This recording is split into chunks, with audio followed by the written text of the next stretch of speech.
Situated just to the south of Anatolia's western coastline, on a crossroads between east and west, lies the Mediterranean island of Rhodes.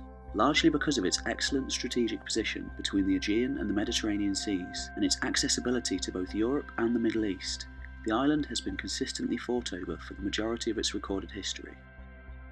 Rhodes was first inhabited by Stone Age Neolithic peoples sometime after the last Ice Age, which ended around 12,000 years ago. We know very little about these peoples, as they left very little evidence behind. The first people to make a lasting impression were the Minoans from Crete, who seem to have colonised Rhodes in the 16th century BC, during the Bronze Age. The first major civilization of Europe, the Minoans were the predecessors to the Greeks. They built temples, worshipped mysterious animal deities, including bulls and snakes, and the ancient capital of Knossos is a likely location for the Minotaur's labyrinth of later Greek mythology. After the volcano Thera erupted in around 1400 BC, Minoan civilization collapsed, being subsequently replaced by the Mycenaean Greeks in the 15th century BC. The Mycenaeans are the ancient Greeks who, according to much later writers such as Homer, numbered the legendary heroes Odysseus, Achilles and Hector amongst their ranks, and who fought the Trojan War and searched for the Golden Fleece. Finally, just over 100 years after the late Bronze Age collapse of around 1200 BC, Dorian Greeks came to the island, eventually founding the modern site of Rhodes City, which still exists today and is currently a UNESCO World Heritage Site.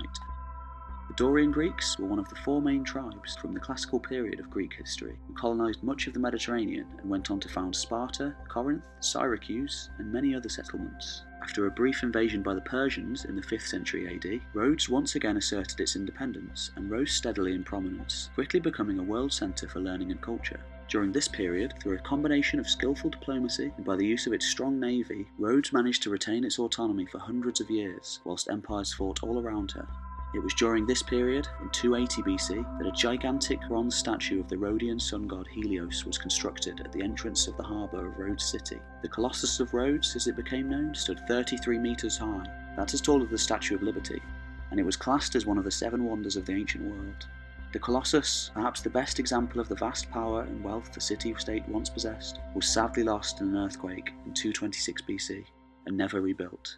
By 200 BC, a new power had arisen on the Mediterranean, a power which Rhodes, nor any of the other Greek city-states could withstand.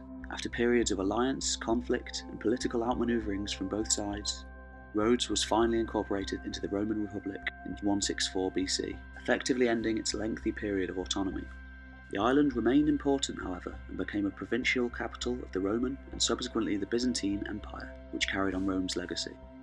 During the long period of decline of the Byzantines over the next centuries, Rhodes changed hands several times, including several periods of rule by Italian opportunists who seized the island. The most important newcomers, however, were the Arabs. After the rise of Islam in the late 600s, Rhodes became integral in the ensuing power struggle which raged between Christianity and Islam for the next 1,000 years. The Crusader period saw large armies of Europeans heading to the Middle East to try and reclaim the holy sites of Christendom. Many of these armies, such as the one commanded by King Richard the Lionheart of England, used Rhodes as a stop-off point.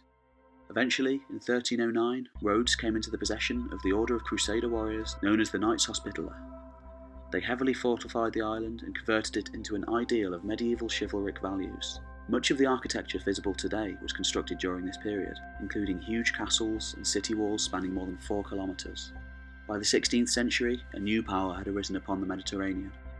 From its power base in Asia Minor, the Ottoman Empire had grown from its humble roots to encompass much of the Middle East and southern Europe, and now had its gaze set upon Rhodes.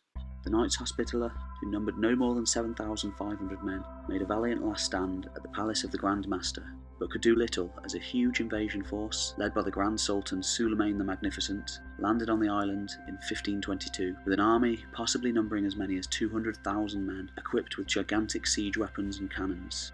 The Ottomans held onto the island for the next several centuries until the wane of their empire in the early 20th century. It subsequently fell under the sway of fascist Italy, Nazi Germany, and finally an independent Greece, supported in its territorial ambitions by Britain and the Allies. Rhodes still bears the hallmarks and visible influences of the vast plethora of varied cultures that have inhabited it throughout its long history. Now a part of Greece, the island remains one of the most important historical sites on Earth.